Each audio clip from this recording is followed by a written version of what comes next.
All right, students, quiet down. Quiet down. Quiet. Shut up! Okay.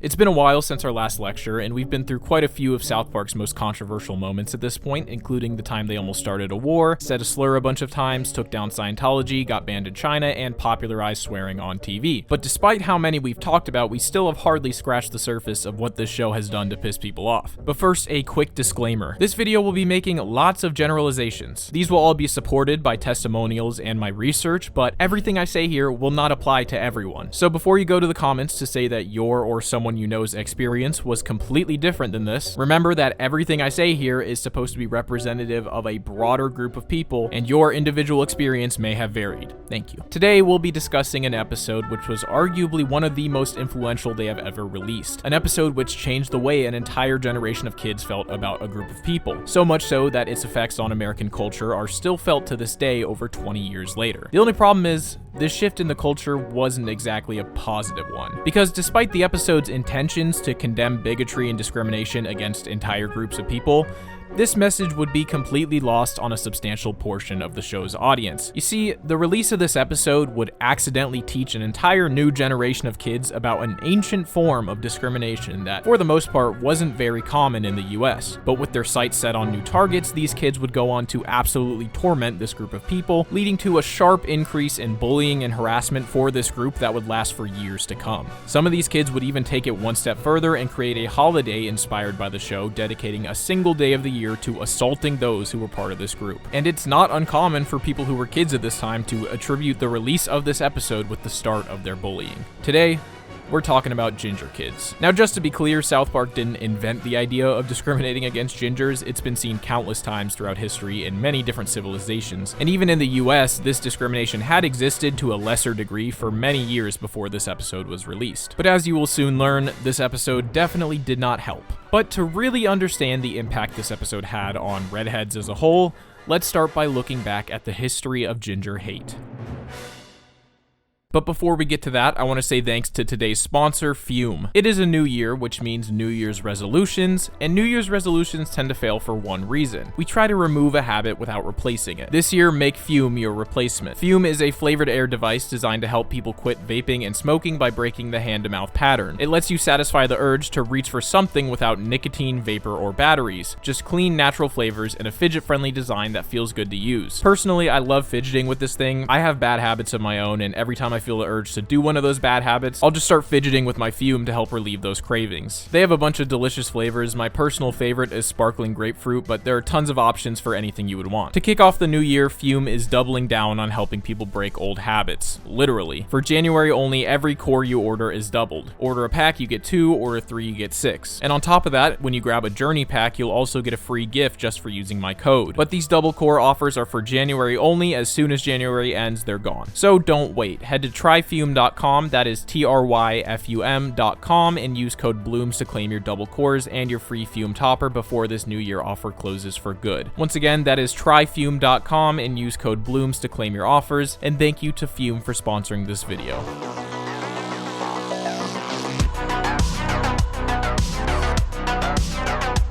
Also, real quick, I wanted to give a shout out to Armchair Analysis since he's pretty much already made this video, but I intentionally avoided watching his because I planned on making this video, so yeah. So various regions of the world, particularly Europe, have a long history of discrimination against those with red hair. Now, in ancient history, it's a little bit harder to know exactly how these groups felt about gingers, and doing research into it, I have found some pretty conflicting reports. For example, I've seen claims that in ancient Egypt, people associated red hair with the god Seth, who was basically the god of chaos, storms, violence, foreigners, and the desert. Which feels like a weird thing to throw in there. Like, I get him ruling over all the other stuff and even foreigners since they probably associated them with those things, but it seems like they were just running out of ideas and were like, I don't know, just make him the god of the desert too. But that's besides the point. Anyways, because of this association, red-haired men were supposedly sacrificed, burned, and their ashes scattered, all in the name of appeasing the god Osiris, who was murdered by Seth out of jealousy. Actually, I just did a little more research, and it turns out that there is a common theme between all of the domains that Seth ruled over, however, because they're all red. Desert sand, the sandstorms, and the foreigners known for their red skin. He was the god of red. So I guess it makes sense that they associated people with red hair with this guy. But I say all of this just to say that I've seen other sources say that the ancient Egyptians associated red hair with Seth in a positive way. They looked at it as divine. There's also at least one confirmed pharaoh of ancient Egypt that was redheaded, and a few others that are speculated to be, and a lot of people believe that Cleopatra herself might have actually had red hair. So whether it was positive or negative, it seems like Egypt definitely had remarkable opinions about redheads. And with the ancient Greeks, it's kind of the same story. I found a lot of information suggesting that they really didn't like gingers. Aristotle supposedly called them of bad character, and even though I haven't found a single primary source confirming it, I've seen a lot of people say that the ancient Greeks believed redheads would turn into vampires after death, which I gotta admit, that's pretty cool. But at the same time, they were often admired, being associated with gods like Aphrodite. So once again, regardless of whether it was positive or negative, it seems like the ancient world had a very unique view of gingers. But over in Europe, they were a little more certain of their hatred for gingers. During medieval times, with Christianity being the dominant religion, redheads were oftentimes associated with the devil. Specifically, it was commonly believed that gingers were fathered by the devil. Where the sentiment specifically came from is unknown, but one thing that definitely didn't help were artistic depictions of Judas as having red hair, or other artists like Michelangelo, whose painting of Adam and Eve shows Eve's hair color changing from brunette to red after she ate the forbidden fruit, matching the hair color of Satan/Lilith. This association with the devil is probably where the idea of gingers not having souls first developed. Also during these times, there was the witch hunts, which were inspired by a guidebook that gave tips for identifying witches, one of which happened to be red hair, green eyes, and freckles. So they murdered a bunch of ginger women because they thought they were witches, on top of the countless other normal women who were also murdered. Now, in more modern times, it seems like these ancient beliefs, while some still held on to them to some degree, were mostly not super relevant throughout most of the world outside of some negative stereotypes. But there is one major exception to this, and that is the wonderful land known as the UK. You see, despite having one of the highest incidences of red hair in the world, the culture in the UK has never been very kind to them. I'm talking severe bullying, violence, significantly higher suicide rates amongst ginger children. I mean, just reading through testimonials from British gingers on Reddit sounds remarkably similar to black people during the Jim Crow era in the US. Obviously not quite to that extent, but you get my point. People leaning out of car windows and hurling profanities at them, many of them just straight up being assaulted on the street by strangers for no reason, people being denied jobs, entry to bars, everything. There's even been attempts to legally classify gingers as a group protected by hate crime laws. As far as I can tell, this has been unsuccessful, but still, the fact that they even tried goes to show just how crazy it gets over there. This has been happening in the UK for decades, and while some attribute those aforementioned Christian superstitions to the hate, to me there seems to be a much more obvious answer. Now, I don't know if this is technically true. This is just my assumption based on the small amount I know about their history, but there's this little country right next to England that historically hasn't exactly had a great relationship with them, and it also just so happens that this country has the highest concentration of gingers in the entire world and is regularly associated with gingers. That seems like the most obvious explanation to me, but I'm not a historian, so who knows. But this especially seems to be the case considering the American culture surrounding redheads, BGK. Before ginger kids. I mean, America was founded by the same kind of Christians that would have heard these superstitions about redheads, and yet the ginger hatred here was never even close to that of the UK's. So now let's talk about how the Americans felt about gingers. So, in the US BGK, there was definitely still stereotypes and negative traits that would be assigned to gingers, but through my research, it was never even close to what it would become. Most testimonials I've read online about growing up in the 80s or 90s describe much lighter teasing from other kids or adults. Nicknames like Carrot Top, Little Orphan Annie, Big Red. There was also the phrase redheaded stepchild, which was used to describe someone who was like unwanted or neglected. And sometimes things a bit more crude like fire crotch or getting asked if the curtains match the drapes. And one thing I haven't really talked about much, which tended to be the case throughout history, is that when it came to discrimination and bullying, male gingers usually got the worst of that, besides the whole like witch thing, of course. But ginger women, on the other hand, tend to be overly sexualized. Not to say that they weren't made fun of, I'm sure they experienced that too, just that generally speaking, women's experience wasn't as outright cruel as men's, but it was filled with a lot more creepy fetishes fetishization. Jesus Christ. It was filled with a lot more creepy fetishizing of them, so I guess it kind of balances out. There were also some common stereotypes associated with redheads, such as having a fiery personality. But generally speaking, in the US, gingers as a whole were not a major focus of hate. Based on my research, I'd compare it to being short, for example. Like, it's something you'll probably be teased about, and occasionally you might see someone being outright bullied for it, but generally speaking, it just wasn't super popular to hate on gingers. I've read plenty of testimonials from people who grew up during this time saying that they had never even heard the term ginger growing up, never experienced anything more than light teasing about their hair, or some people even going as far as to say that they never even knew other gingers got made fun of at all. One thing you have to remember is that this was the US in the late 20th century. We had plenty of other groups of people that were way more popular to hate on. Gingers weren't even in like the top 50. On the other hand, the UK was 90% white until the early 2000s, so it's no wonder they hated on gingers so much. They were probably the most different looking people they'd see on a consistent basis. I found this Reddit post in particular interesting because they talk about how they don't really even remember it being a thing at all in the US until the late 90s, early 2000s, which they attribute to the spread of British media into the US. But once again, outright bullying or hate campaigns were pretty much unheard of against gingers in the US at this time. So now that we know the culture surrounding gingers before the release of this episode, let's talk about the year 2005, when two dudes with a cartoon decided to release an episode making fun of gingers. And despite their good intentions, they would accidentally cause a major shift in the culture, and life for gingers would never quite be the same. I'm talking, of course, about ginger kids. Ah, sick! Gross!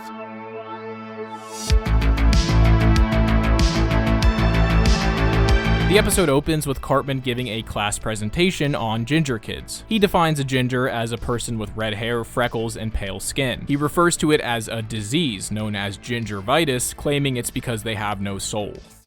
And it occurs because ginger kids have no souls. He also mentions how they're similar to vampires, a bit of a callback to those early Greek superstitions. And finally, he gives us some new vocabulary for ginger subtypes. Some people have red hair, but not light skin and freckles. These people are called daywalkers.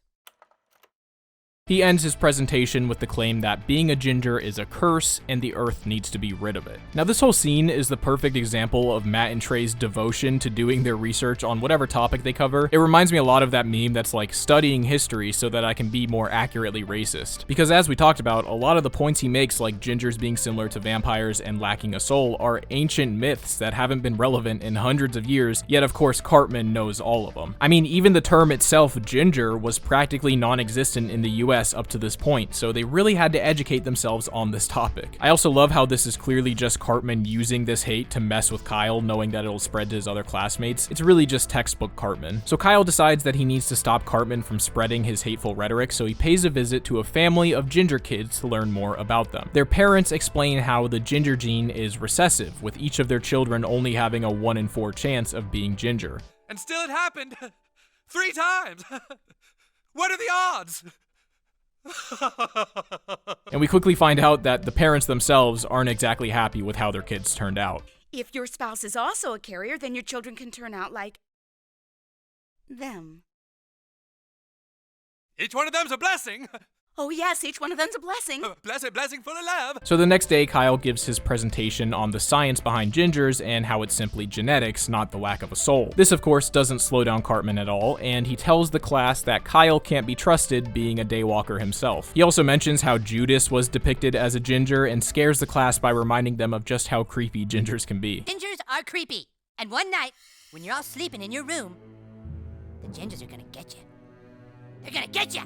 We then start to see the effects that Cartman's lessons are starting to have, with Jimmy, Clyde, Token, and Craig kicking a ginger kid out of the lunchroom, telling him that gingers aren't allowed in the lunchroom. Seeing this, Kyle comes up with the idea to try to sneak into Cartman's room and make him look like a ginger to teach him a lesson. So that night, they sneak into his room and do exactly that. They bleach his skin, dye his hair red, and give him freckles. Okay, dude, knock him out.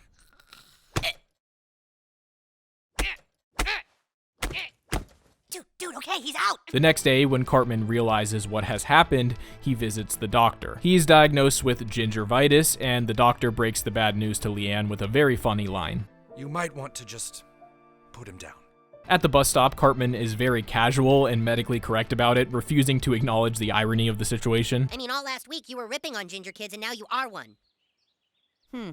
I don't really see the irony in that, Cam. And at school, he quickly becomes a victim of the very hate that he spread, as his friends kick him out of the cafeteria for being a ginger. The rest of the boys think that they finally taught Cartman a lesson about his intolerance and that this will be the time he finally changes. Of course, this is Eric Cartman we're talking about, so it's not exactly that simple. Because he immediately gathers all the ginger kids in school and begins preaching to them about how unfair it is that they are being discriminated against. He essentially becomes the leader of a new ginger supremacy movement, leading a Red Power march through recess. They call themselves the Ginger Separatist Movement and hold a protest outside of a showing of Annie because the lead actress is doing ginger face because she's not actually a ginger. The movement quickly grows with countless gingers who are tired of feeling less than others being led by Cartman himself. He acts very similarly to one of those evangelical megachurch pastors, a role that he actually has a lot of experience in from back in season 4. His philosophy is absolutely rock solid, and this really riles up all of his followers. And if there's one thing I've learned, it's that the only way to fight hate is with more hate. We're not the freaks of society, everyone else is! Yeah! But his movement quickly takes a turn for the worst as he encourages the ginger kids to go out and capture as many non-ginger kids as they can so that they can be exterminated. The rest of the boys start to realize that they might have made a mistake and decide to go change Cartman back, but it's a little too late for that. As they walk down the street, they are slowly surrounded by ginger kids and despite their best efforts are kidnapped and taken to the airport Hilton. This whole sequence is pretty hilarious because objectively they do make the ginger kids incredibly creepy in this scene, which is made even better by Stan's little speech he gives moments before. I think we all need to realize that everyone is different in one way or another, and we shouldn't be threatened by those differences. I mean, Cartman actually had me kind of creeped out that gingers were gonna come get me in the night. So the extermination is set to begin as Cartman preps Kyle to be thrown into a giant pool of lava, but just before he does so, Kyle whispers the truth to him, and his demeanor quickly shifts. Oh my god, you guys, I just realized something. We shouldn't be doing this. Don't you see? If we go and exterminate everyone who isn't ginger, then we're no better than they were for thinking less of us. We all have to learn to live together.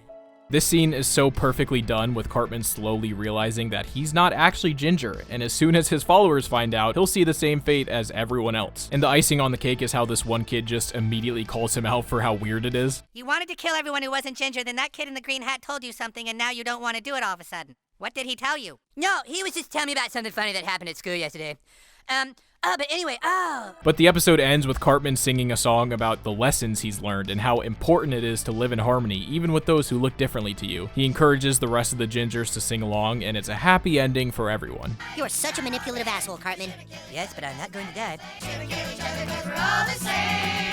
Now personally, I really love this episode. It has so many hilarious and super iconic moments throughout it. I also think that satirically, it's one of their best episodes by far, showing just how ridiculous it is for Cartman to discriminate against a group of people just because of how they look. Then, by immediately forcing him to experience the very hatred that he's been pushing this whole time, he instantly just does the exact same thing that caused the hate in the first place to create a counter movement that is just as bad, if not worse than the original, with him going as far as to attempt to genocide all non-gingers. It's a hilarious way to demonstrate the cycle of hate that racism and discrimination form over time, and how oftentimes the leaders of these hateful movements end up being two sides of the same coin, in this case literally, since Cartman essentially spreads the exact same rhetoric on both sides, emphasizing how those who look different to him are inferior. This is also one of my favorite Cartman episodes of all time. It's really just all of his worst traits packed into one. His manipulative behavior, quest for power, bigotry, impulsive decision making, and his ability to immediately act like a coward and weasel his way out of the situations that he created entirely on his own. It's just perfect. And what's funny is I just listened to Matt and Trey's DVD commentary they did for this episode, and their inspiration to make fun of gingers actually came from a trip to England, where they saw a billboard that said something along the lines of "Only you can prevent gingers," and they thought that was hilarious because of just how absurd it was to them, which to me kind of shows that the reason they used gingers to make this commentary about racism and bigotry was because the concept of hating on gingers was so foreign to the people in the US at the time. So by taking this relatively normal group and putting them into the same situation you commonly see with people of other races, it really emphasizes how ridiculous it is to hate people over the way they look. It's honestly pretty genius, and in my opinion, it's one of their most clever satirical episodes. Now, they made this message pretty obvious. I mean, Cartman was the one parroting all of these hateful messages after all, and as we all know, Cartman is the character that's meant to represent everything that's wrong with the world. The general rule of thumb is that if you find yourself aligning your beliefs with Cartman's, that means the show is actively making fun of you. So considering this, I'm sure that everyone understood the point of this episode and there was no major controversy following the release of this episode. I mean, if a bunch of people completely missed the point of this episode and started a wave of bullying and hate over it, that sure would be ironic, wouldn't it?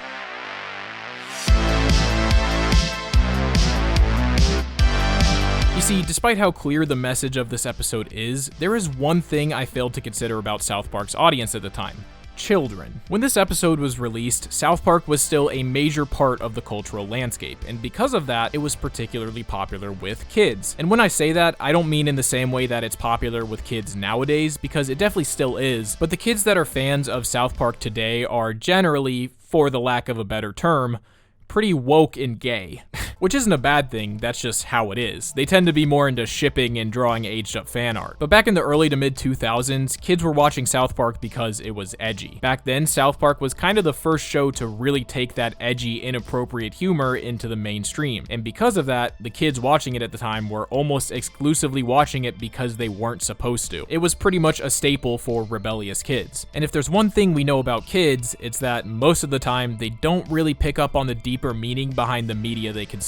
So when these kids see Cartman being the worst person of all time, they think it's funny, not because they're laughing at him, but they're laughing with him. And knowing this, it's not exactly surprising that a bunch of kids saw this episode and immediately turned into little Cartmans themselves. If there's another thing we know about kids, it's that they're mean. There's a reason that the majority of bullying happens in middle school. Everyone's changing, no one knows who they are, they're insecure, and if you can put the pressure on someone else, it takes it off you. And when this episode came out and gave a whole generation of kids a brand new target and a bunch of derogatory terms to go along with it, it's not surprising that they ran with it. You can ask any ginger from the US who was in school when this episode came out, life for them essentially changed overnight. Even though I was very young, I had a good friend back then that was a ginger, and I distinctly remember one day when all of a sudden he was getting made fun of all the time for being a ginger, a term which I had never even heard before. People saying that he didn't have a soul became pretty common, and at the time, I didn't even know what South Park was or where this was coming from, but I remember specifically noticing this sudden change seemingly out of nowhere. And reading testimonials online of people who were around middle school age when this episode released, it's pretty obvious that this episode caused a major change in how gingers were perceived at the time. With this sudden increase in ginger teasing would eventually come the natural progression of full-on bullying. A few years after the release of this episode in November of 2008, a 14-year-old kid from Vancouver would create an event on Facebook called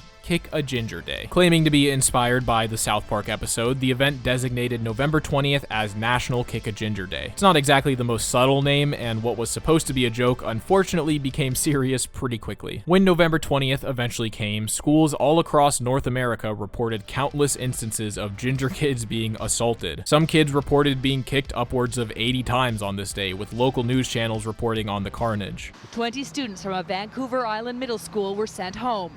At one Calgary school, student suspensions. A 12-year-old girl in tears after being taunted about her red hair. At another school, possible criminal charges after the kicking of a grade 10 boy. There were reports of several schools suspending dozens of students in a single day for participating in the holiday. And unfortunately, this wasn't a one-time thing. The following year, Kick a Ginger Day would come back in full force, with several more cases of gingers receiving beatings from their classmates. Kick a Ginger Day would become an occasionally recurring holiday for the kids who clearly did not get enough love at home over the following years, with various news stories of assaults coming in 2011, 2013, 2015, and even as recently as 2019. And many of these news reports clearly did not do enough research and claim that South Park itself created Kick a Ginger Day and kind of try to imply that the show is to blame for this, but the episode has no mention of Kick a Ginger Day, and the original kid who made it up on Facebook just said it was inspired by the show. And despite Kick a Ginger Day quickly becoming something that was only done occasionally by bullies, things wouldn't get much better for gingers themselves following this episode. In 2010, the YouTuber Coppercab would upload a video called Gingers Do Have Souls. In this video, he is passionately ranting about his experience being bullied for being ginger, clarifying that he does in fact have a soul.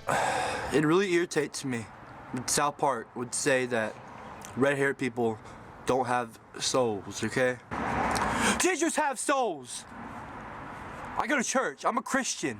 In the description, he also mentions that he hates South Park because all they do is insult people and he wants it to be boycotted. This video went mega viral at the time, becoming one of the most iconic videos to come out of early YouTube. Now, if you know anything about Copper Cab, he became a bit of an infamous figure over the years because, as it turns out, he was just a massive troll. He made this video partially as a joke, and it just so happened to take off. The only problem is, once again, kids don't really get satire, and when all these kids saw this goofy ginger kid screaming at a camera about having a soul, this kid became the face of gingers across the nation. So now, with the kids that were originally in school during the release of the episode beginning to age out of their adolescent cruelty, this video just reminded the new generation of kids that gingers are still to be made fun of. Matt and Trey also decided to parody this video in an ad for season 14, which only caused the kid to continue making countless more videos, all of which would get millions of views. So even if the ginger hate train was starting to slow down, now it was back at full speed. With the South Park episode spurring the initial wave and these videos only making it worse, Ginger's place as untouchables in the youth caste system was now officially cemented in the US. And I haven't really talked much about how the UK was affected by the episode, but that's because it was already so bad there that despite the episode definitely making it even worse, it's kind of like dumping water into the ocean. There were even reports of kids participating in Kick a Ginger Day, but this kind of bullying wasn't really uncommon there in the first place. But the effects of this episode can still be seen on the culture today. If you read testimonials from those who were in school at the time, they will always tell you that the release of this episode was a turning point for them and how they were treated by their classmates. One of the more popular examples is Ed Sheeran, who has claimed in an interview that South Park ruined his life. Now, this quote is often taken out of context to make it sound worse than it actually is, because if you read the full quote, he was clearly joking about it ruining his life, and what he actually said was that in England, being a ginger was something you'd always expect to get made fun of, but whenever he would come to the US, he never experienced any of that, claiming that no one even knew what a ginger was, and he would get complimented for his hair all the time, which shocked him. But after that episode came out, making fun of gingers became a worldwide phenomenon that he would deal with for the rest of his life. He also said that he still loves South Park and would love to voice a character someday, so clearly he wasn't actually too upset with the show. But I do think that his experience provides a unique perspective on the effects of this episode, since he experienced both the US and UK's cultures around gingers before and after the release of this episode, and he saw firsthand just how drastically this episode impacted the culture in the US. And as I said, these effects can still be seen to this day, with ginger kids still experiencing significantly more bullying than gingers of the past. I've read a bunch of testimonials from kids in school now who don't even know about the South Park episode, wondering why gingers are made fun of so often. And I think this whole situation brings up some really interesting questions, something I've thought about making an entire video about in the past, and that is the idea of satire responsibility. I mean, despite the fact that the show was clearly making fun of people for bigotry and discrimination, it inadvertently inspired a whole bunch of kids to become what they were preaching against. So is South Park to blame for this? And do you have a responsibility when creating satire to ensure that your message isn't lost on the people who might be consuming it? And there's a very simple answer here.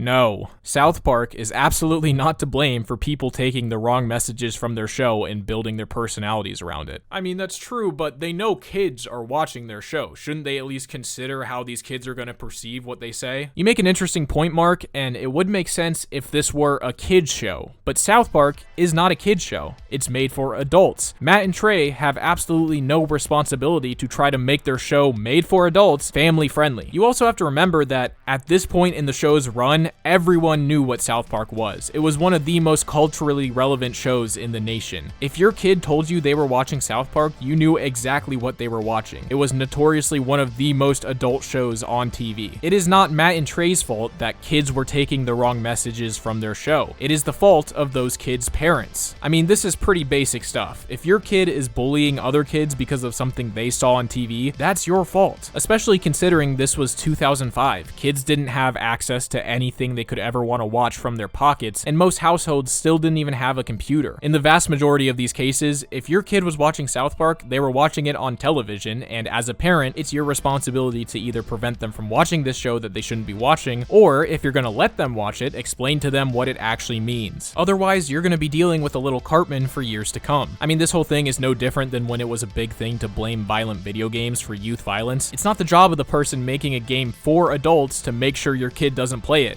That's your job as a parent. It's also very similar to the whole South Park made it cool to not care debate that I've talked about on this channel before. If you watch South Park and come away with the message that caring about stuff is cringe and build your whole personality around that, despite the show very clearly saying the opposite, that's your fault. And Matt and Trey have zero responsibility to try to dumb their show down to make sure that no one misses the point. I mean, telling someone how they should create their art is antithetical to the whole point of creating art. And placing blame on those creating satire for the people who don't understand their message is like blaming your silverware for your binge eating disorder. It's nonsense. And another thing that I haven't really talked about is that kids were still watching South Park before this episode came out, and while I'm sure there were some cases of it, you never really heard any news stories of a bunch of kids suddenly becoming racist or anti-Semitic because of Cartman. So why did all these kids suddenly pick up hating on gingers from this episode? And I think this speaks more to the culture at the time than anything. The late 90s and early 2000s was when PC culture really first started to take root in the US. It was slowly becoming less and less okay to make fun of someone for their race, gender, or sexuality. So with all of these different topics slowly becoming more and more taboo, kids were more limited in who they could make fun of. And as we've established, kids are mean and are actively looking for reasons to make fun of people. So along comes a whole new group that is almost exclusively white people that you can bully without worrying about being called racist or sexist or homophobic, and you can bet these kids are going to take full advantage of it. Especially since the idea of ginger hate was still seen as a joke at the time. It was a novelty. Kids thought it was funny to make fun of gingers because they'd never really done it before. But of course, it wasn't a joke to the kids who suffered actual bullying because of it. And despite the fact that Matt and Trey never intended for this to happen, nor do they bear any responsibility for it, it's a near certainty that without the release of this episode 21 years ago, life might be very different for the ginger kids in the US. And hopefully now, we all know a little bit more about that time South Park accidentally ruined a bunch of kids' lives.